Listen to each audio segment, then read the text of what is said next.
What's going on, guys? Welcome to another edition of the NarikChase channel. I'm your boy NarikChase, and in this video we're going to be reviewing Dragon Ball Super.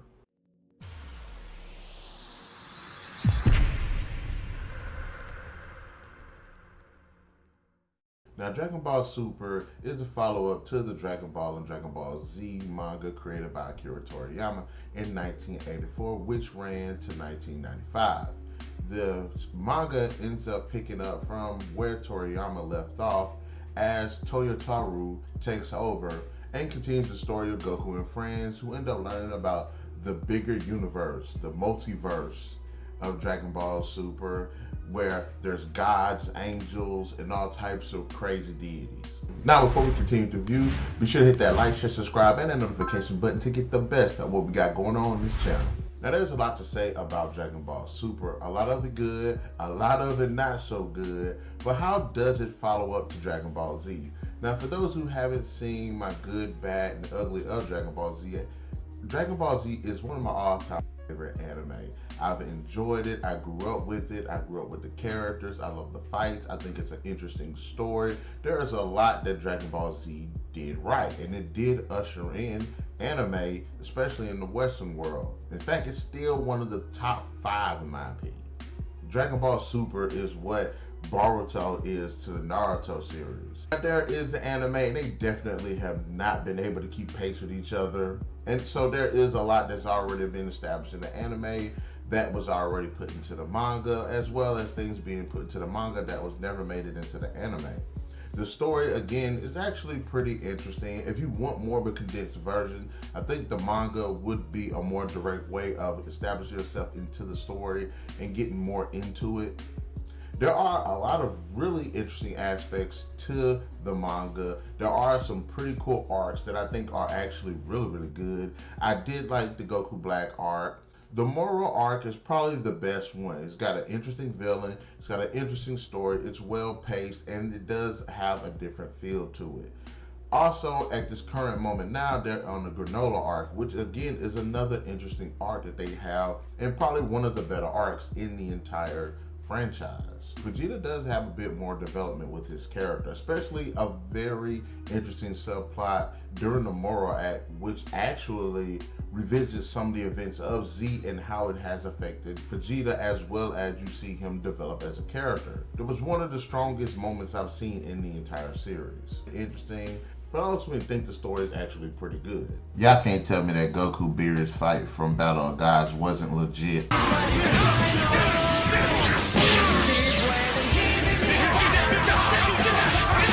With the Dragon Ball Super, there is a bit more complexity. There is a bit more mechanizations that are at work, and it helps give the series a bit more depth that it was quite lacking. Now, if we look towards the characters, there are a lot of really good characters. I definitely love Beerus and Whis. They are definitely two of my favorite characters. They have such great chemistry together. I love the humor between the two. I love the banter between the two. They're definitely some of the better characters in the entire franchise. But that's not to say that they're the only really good characters. There are a lot of great characters that have been introduced, as well as being reintroduced. I love seeing some of my favorite Z fighters that I've grown up with through Dragon Ball and Dragon Ball Z make an epic return, be able to have some interesting moments. Now, I will say this.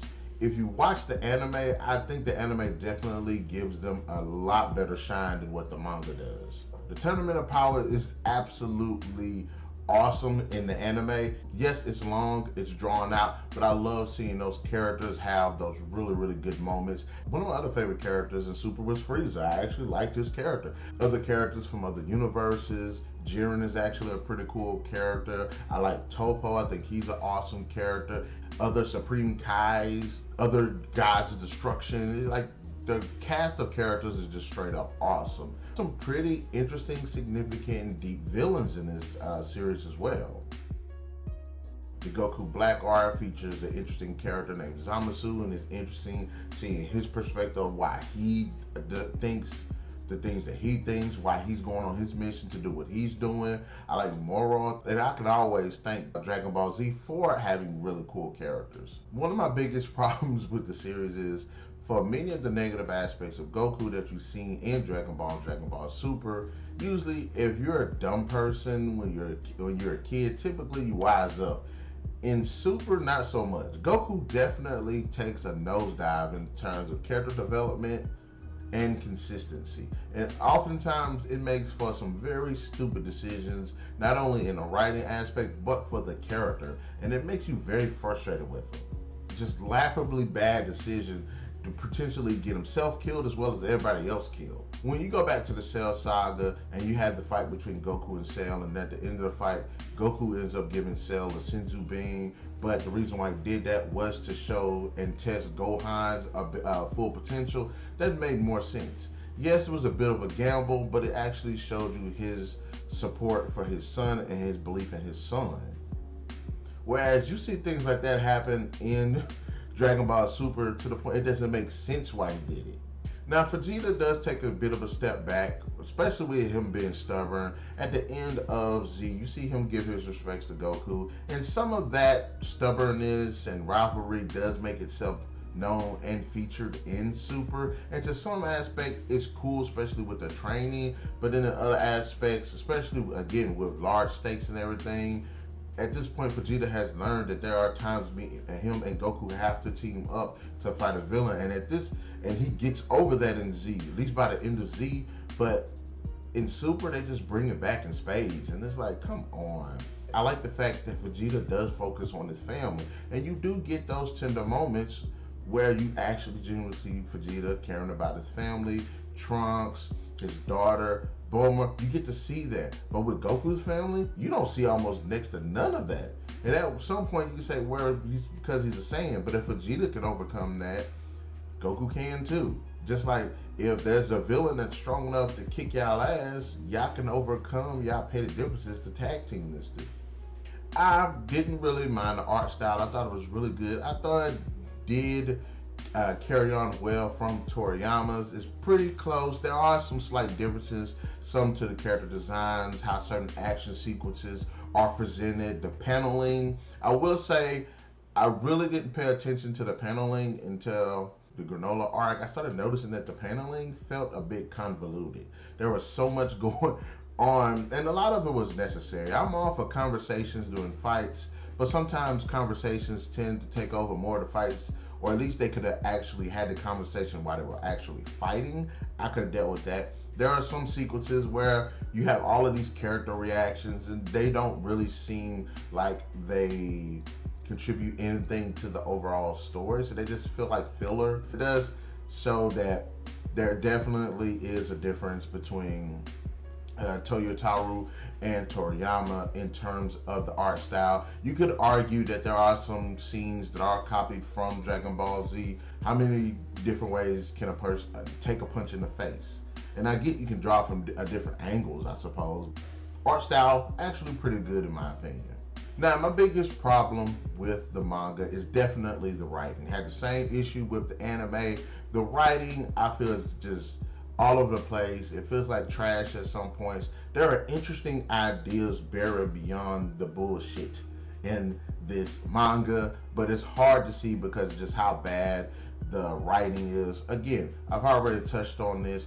I love Goku, I love Vegeta. I don't want to see these two motherfuckers all the time. I like the other Z fighters and I want to see them do stuff. I want to see these new characters do stuff like that. It was such a refreshing experience dropping away from Goku and Vegeta and actually diving into the story of Granola. I actually enjoyed that. The whole part where Moro comes to Earth to fuck up Earth, to draw in Goku and Vegeta in their final climactic battle, was actually great seeing these Z fighters step the fuck up and help fight and actually defend the Earth.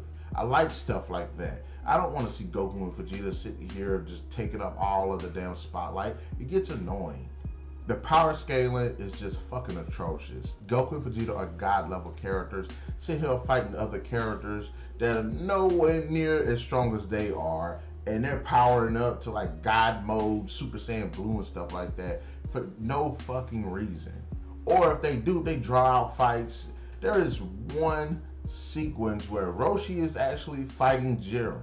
And even though he can't physically beat Jiren, he's outmaneuvering Jiren. And I'm like, how is Roshi able to stick up with Jiren? Jiren is like God level. Roshi can't move no light speed, so how can Roshi outmaneuver God level Jiren?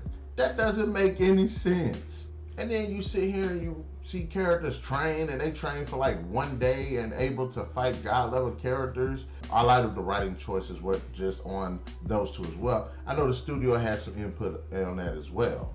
Put a limiter on these characters, especially these transformations. And let's talk about the transformations. The transformations are just fucking ridiculous in this series. I understand within Dragon Ball Z characters transformed, especially during times of duress, during times they possibly needed it the most. Although that was technically not the case for everyone.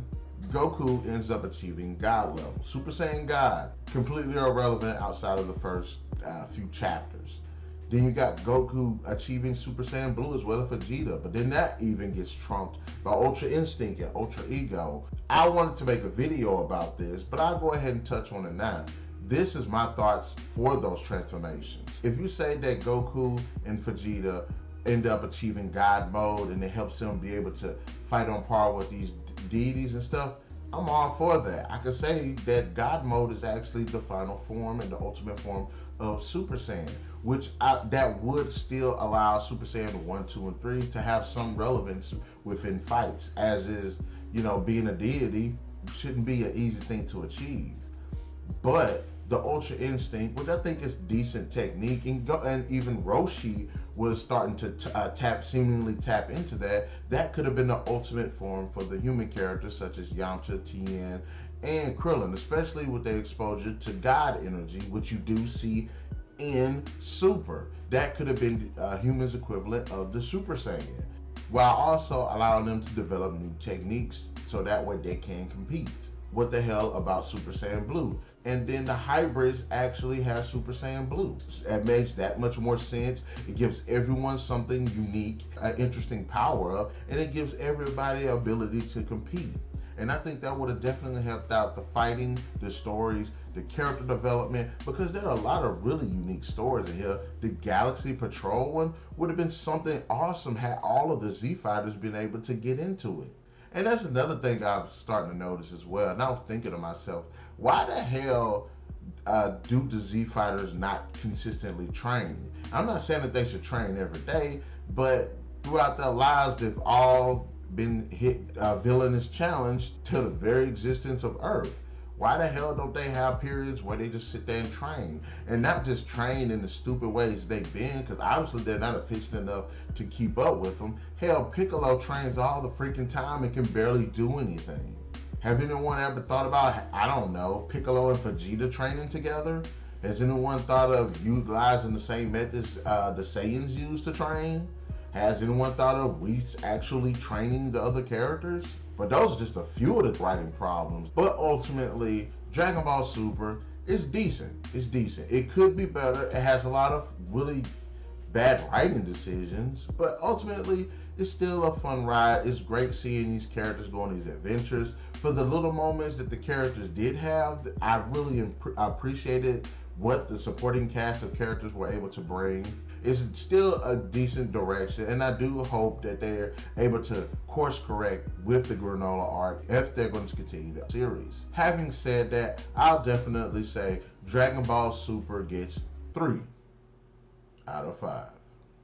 I still say that the anime fucking killed it with the Tournament of Power, but I say that the manga definitely has a bit more of a cohesive story.